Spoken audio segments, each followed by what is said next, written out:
Install Android 10 on Tecno Camon i4 via LineageOS 17.1 GSI Treble ROM. Please check the description for important notes and all the download links. First download ROM and GApps packages, then transfer the downloaded files to the phone storage. Link is in the description below. Step 2. Boot your device into TWRP recovery.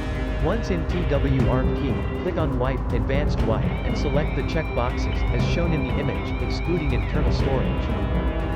Step 4. Swipe the button to wipe the device. Step 5. Go back to the recovery main screen, and tap on the Install button. Step 6.